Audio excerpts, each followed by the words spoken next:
So Hegseth's nomination is still up for grabs at this point. It's unclear exactly how much support Hegseth has inside the United States Senate for his nomination. There are some Republicans who are on the fence, given all of the allegations that have been made mostly anonymously about his prior personal life and supposed drinking habits and all the rest of this stuff. Again, as I said yesterday on the show, all of that is anonymous. All of that is being litigated in the media. And much of it is being directed against Hegseth specifically because Hegseth knows that he has to come in and cut. Hegseth is going to come in and he is going to take a lot of political generals and he's going to have them fired.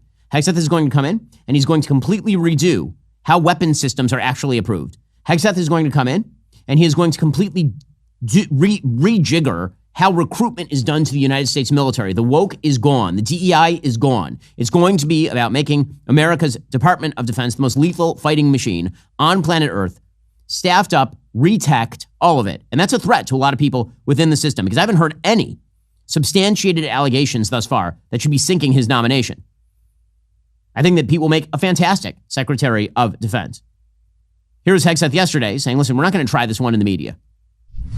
I'm proud of what I fought for. I'm not going to back down from them one bit. I will answer all of these senators' questions, but this will not be a process tried in the media. I don't answer to anyone in this group. None of you. Not to that camera at all. I answer to President Trump, who received 76 million votes on behalf and a mandate for change.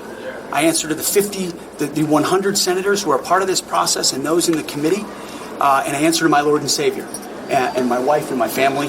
I'm proud to be here. And as long as Donald Trump wants me in this fight, I'm going to be standing right here in this fight, fighting to bring our Pentagon back to what it needs to be.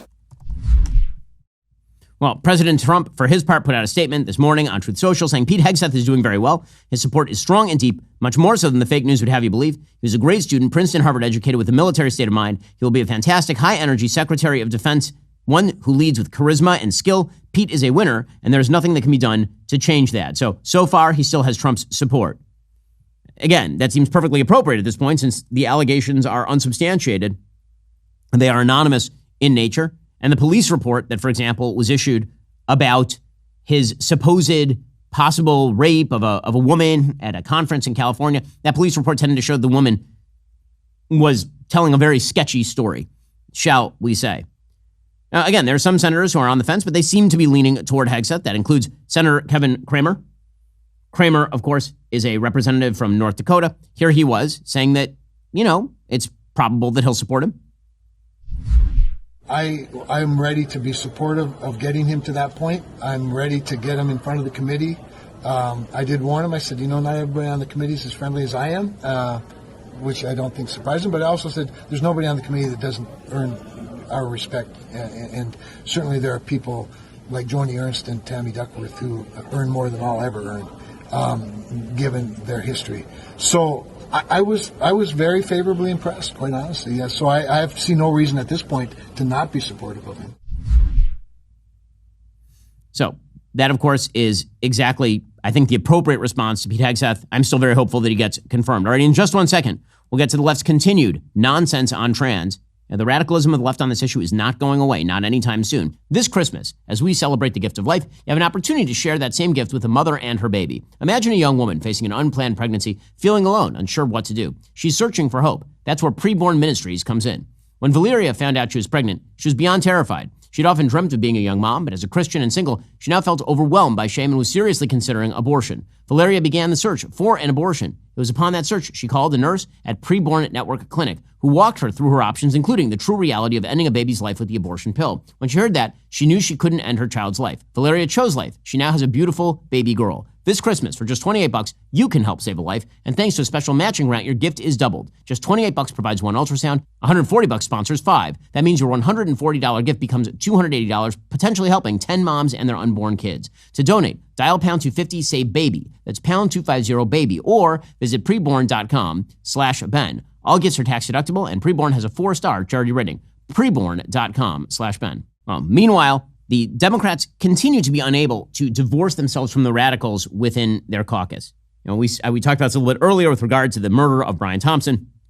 the CEO of United Healthcare. But it's true with many of the radical contingents in their caucus. The most radical contingent ideologically in the Democratic caucus is, of course, the contingent that suggests that boys can be girls and girls can be boys. There's a case before the Supreme Court right now that we discussed at length yesterday, discussing whether the Constitution of the United States mandates that girls be given testosterone if they have gender dysphoria, or whether boys should be given estrogen if they have gender dysphoria, or that can be banned by states, which, of course, it should not only can it be banned by states, it should be banned by states. But the left can't let go of this. So you have members of the radical left in the media who just promulgate lies. Why? Because it's all a power game. If they can get you to say things that are wildly untrue, well, then they've got you where they want you.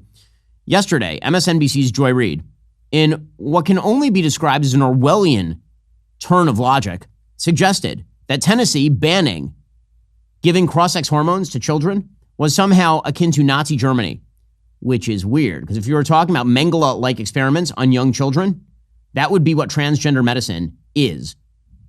Okay, anyway, here is Joy Reid not knowing either history or biology. Targeting trans people isn't new. It is an age-old tradition, which Nazi Germany did with brutally violent ends in the 1930s. While the Supreme Court refuses to do anything about weapons of war in schools, today they seemed inclined to uphold Tennessee's ban on gender-affirming care for minors. While the decision is not expected for months, a majority of the justices parroted a string of debunked talking points, all under the guise of protecting the kids, just not every kid.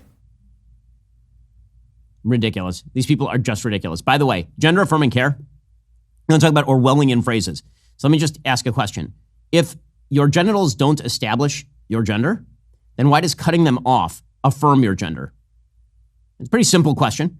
Right? If you've got and that means that you're not a boy, you might be a girl, then why does cutting off your make you more of a girl? Why? Explain. Use small words, please, and short sentences. My goodness. Anyway, CNN's Breonna Keeler did the same thing. She was out there propagandizing for the idea that 3-year-olds can know that they are trans. Can I explain something to you? 3-year-olds don't know. I have 4 children. One of them right now is 4. One of them is 1. They don't know things. They're adorable and they're wonderful and they don't know things. And if you're a parent who's allowing your 3-year-old child to dictate to you what their quote unquote gender is, it's because you are engaging in child abuse. Here's CNN engaging in stupidity. What kid, what girl knows whether she's going to want to have a baby long term, or what testosterone will do to her uterus, or that she will increase her risk of heart attack by taking these drugs? Some of them do. No. None of them. No, I don't think None of them do.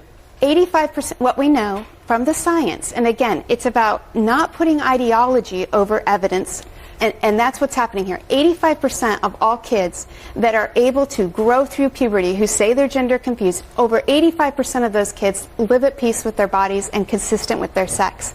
In those children that are put on puberty blockers, the science tells us that you're putting them on a one-way treadmill to live as the opposite sex for the rest of their life. That is Kristen Waggoner, president of Alliance Defending Freedom. They do a wonderful job over there. And that is Breonna Keeler, suggesting that 3-year-olds know whether they wish to be sterilized or not. That is how insane some members of the left are. Annette Bening, who is the wife of Warren Beatty and who has a child who is a girl who believes that she is a boy, was outside the Supreme Court speaking and talked about what really is driving a lot of this. And that is the absolute narcissism of the parents. Here is Annette Bening. I think the greatest gift of my life is to have kids, and to have a transgender child has made me so much more interesting, so much more wise. And for the Supreme Court justices, I encourage them to talk to their kids, their grandkids, their nieces and nephews, because I'll bet if they really sit down and ask them, do you know trans kids around you? Do you have any non-binary friends? They're going to say yes. And they're going to say that this is part of the beautiful rainbow of human beings everywhere. Absolute ridiculous narcissistic nonsense. Are you tired of the lies and the twist of the mainstream media talking points? Yeah, me too. Join me in my newest series, Fact, where I dismantle and bring truth to this tiring mainstream agenda.